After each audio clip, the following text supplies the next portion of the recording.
അറിഞ്ഞ് പാരായണം ചെയ്യാൻ കഴിയണം. കാരണം ഖുർആൻ മുഴുവനും നബി സല്ലല്ലാഹു അലൈഹി വസല്ലം തങ്ങളുടെ മദ്ഹാണ്. അഖില്ലായ മയ്യുസി മദീഹ മുഹമ്മദി ففي مدحه كتب من الله تقرأ. ലോകത്തെ ഏറ്റവും കൂടുതൽ പാരായണം ചെയ്യപ്പെടുന്ന ഖുർആൻ അത് മുഴുവനും നബി സല്ലല്ലാഹു അലൈഹി വസല്ലം തങ്ങളുടെ മദ്ഹാണ്. ഞാൻ ഈ ചൊല്ലിയത് വിത്തിരിയയിലെ വരിയാണ്. അതിന് ആധികാരികമായ വ്യാഖ്യാനം സുൽത്താനുൽ ഉലമാ ഉസ്താദ് അവർകൾ എഴുതിയിട്ടുണ്ട്. അത് മുത്തഅല്ലിമുകളായ ആലിമുകളായ ആളുകൾക്ക് ഏറെ പ്രയോജനമാണ്. റബീഉൽ അവ്വലിലും റമളാനിലും ദർസ് നടത്താനുള്ളതാണ്. വരട്ടെ, ഖുർആൻ മുഴുവനും നബി സല്ലല്ലാഹു അലൈഹി വസല്ലം തങ്ങളുടെ ശ്വാസോച്ഛ്വാസമാണ്. ഒരായത്തെടുത്ത് ഇത് മക്കയിൽ അവതരിച്ചതാണോ എന്ന് ചോദിച്ചാൽ അതിൻ്റെ അർത്ഥം എൻ്റെ ഹബീബ് അപ്പോൾ മക്കയിലായിരുന്നോ എന്നാണ്. ഒരായത്ത് മദനിയാണോ എന്ന് ചോദിച്ചാൽ ആ ഹബീബ് സല്ലല്ലാഹു അലൈഹി വസല്ലം തങ്ങൾ അപ്പോൾ മദീനയിലായിരുന്നോ എന്നാണ്. ഒരായത്ത് ഹളരിയാണോ എന്ന് ചോദിച്ചാൽ നബി സല്ലല്ലാഹു അലൈഹി വസല്ലം തങ്ങൾ അപ്പോൾ യാത്രയിലായിരുന്നോ നാട്ടിലായിരുന്നോ എന്നാണ്. സഫരിയാണോ എന്ന് ചോദിച്ചാൽ എൻ്റെ പൊന്ന് ഹബീബ് സല്ലല്ലാഹു അലൈഹി വസല്ലം അപ്പോൾ യാത്രയിലായിരുന്നോ എന്നാണ്. ലൈലിയാണോ എന്ന് ചോദിച്ചാൽ എൻ്റെ പൊന്ന് മുസ്തഫ സല്ലല്ലാഹു അലൈഹി വസല്ലം തങ്ങൾ നിശയുടെ നിശബ്ദതയിൽ ഇരുന്നപ്പോഴാണോ റബ്ബ് സുബ്ഹാനഹു വ തആല ആ ആയത്ത് അയച്ചു കൊടുത്തത് എന്നാണ്. അവിടുന്ന് നഹാരിയാണോ എന്ന് ചോദിച്ചാൽ പകലാണോ ആ ആയത്ത് അവതരിച്ചത് എന്നാണ്. ഖുർആനിലെ സൂക്തങ്ങളുടെ ദൈർഘ്യം നോക്കിയാൽ അറിയാം. അപ്പോൾ നബി സല്ലല്ലാഹു അലൈഹി വസല്ലം തങ്ങളുടെ മനോഗതി എന്തായിരുന്നു? അവിടുന്ന് വിശ്രമിക്കുകയായിരുന്നോ? അവിടുന്ന് കിടക്കുകയായിരുന്നോ? അവിടുന്ന് ഇരിക്കുകയായിരുന്നോ? അവിടുന്ന് പ്രയാസത്തിലായിരുന്നോ? അവിടുന്ന് സന്തോഷത്തിലായിരുന്നോ? ഇത് മുഴുവനും ഖുർആൻ നോക്കിയാൽ അറിയാം.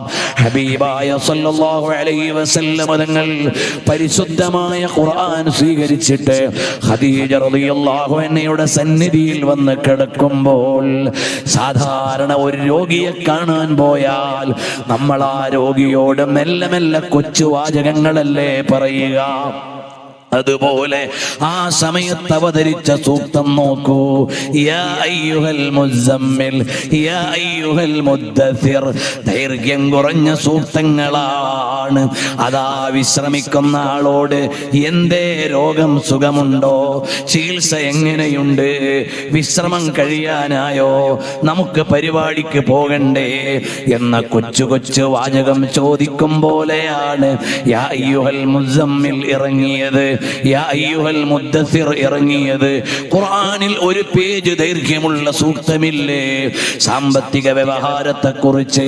പക്ഷേ പൊന്ന മുസ്തഫ സല്ലല്ലാഹു അലൈഹി വസല്ലം തങ്ങളോട് കൊച്ചു വർത്തമാനം പറയുന്ന സൂക്തങ്ങളല്ലേ ഇതിൽ നമ്മൾ വായിക്കുന്നത്.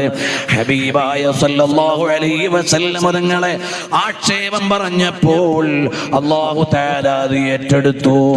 ഇന്നാ അഅതൈനാകൽ കൗസർ. നേരിട്ടു തന്നെ മറുപടി പറഞ്ഞു, വിശദീകരിക്കുന്നില്ല. അള്ളാഹുവിനെ ആക്ഷേപിച്ചപ്പോൾ നബി സല്ലല്ലാഹു അലൈഹി വസല്ലം തങ്ങളോട് പറഞ്ഞു, നബിയേ അവിടുന്ന് മറുപടി പറയണം.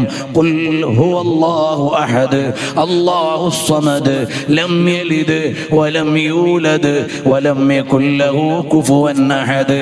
എന്നെ ആക്ഷേപിച്ചവർക്ക് തങ്ങളാണ് മറുപടി പറയേണ്ടത്. തങ്ങളെ ആക്ഷേപിച്ചവർക്ക് ഞാൻ നേരിട്ടാണ് മറുപടി പറയുന്നത്. അത് റബ്ബ് സുബ്ഹാനഹു വ തആലയുടെ തീരുമാനമാണ്. ഇങ്ങനെ ഖുർആൻ മുഴുവനും നോക്കിയാൽ ഹബീബായ സല്ലല്ലാഹു അലൈഹി വസല്ലം തങ്ങളോട് പറയും, മാ വദ്ദഅക റബ്ബുക വമാ ഖലാ. തങ്ങളോട് പിണങ്ങാൻ പറ്റുമോ നബിയേ? പറ്റൂലല്ലോ. അവിടുന്ന് എൻ്റെ ഹബീബല്ലേ. അവിടുത്തെ കുടുംബത്തെ കുറിച്ചാണോ ആലോചിക്കുന്നത്? ബേജാറ് വേണ്ട. എന്തേ അവിടുത്തെ വീട്ടിന്റെ പിൻവാതിലിലൂടെ ആരെങ്കിലും വന്നോ? തങ്ങൾ വിഷമിക്കണ്ട, ഞാൻ വിലക്കിക്കോളാം. വീടിന്റെ ബാക്കിലൂടെ വരാൻ പാടില്ല. ചിട്ട പഠിപ്പിക്കുകയാണ്, വന്നവരെ കുറിച്ച് ശിക്ഷണം പറയുകയാണ്. ഇങ്ങനെ ഖുർആൻ മുഴുവനും ഒന്നും മനസ്സിരുത്തിയാൽ അത് മുഴുവനും മുസ്തഫായ നബി സല്ലല്ലാഹു അലൈഹി വസല്ലം തങ്ങളുടെ ശ്വാസോച്ഛ്വാസങ്ങളാണ്, അവിടുത്തെ ജീവിതമാണ്. സൂറത്ത് ബി ഖുർആനി ഹേ, ഓ സീറത്ത് ബി ഖുർആനി ഹേ.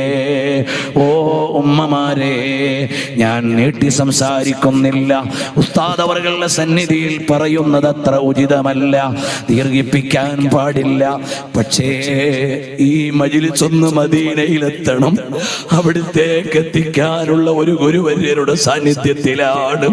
ഇത് കേവലം ഒരു വഅളിന്റെ മജ്‌ലിസ് അല്ല, ഇത് ഖത്മുൽ ബുഖാരിയുടെ മുന്നോടിയായിട്ടുള്ള മജ്‌ലിസാണ്. ഖത്മുൽ ബുഖാരിയുടെ മജ്‌ലിസിൽ, ഖത്മുൽ ശിഫയുടെ മജ്‌ലിസിൽ എല്ലാം നബി സല്ലല്ലാഹു അലൈഹി വസല്ലം തങ്ങളുടെ സാന്നിധ്യം ഉണ്ടാകാൻ പ്രതീക്ഷയുള്ള മജ്‌ലിസാണ്.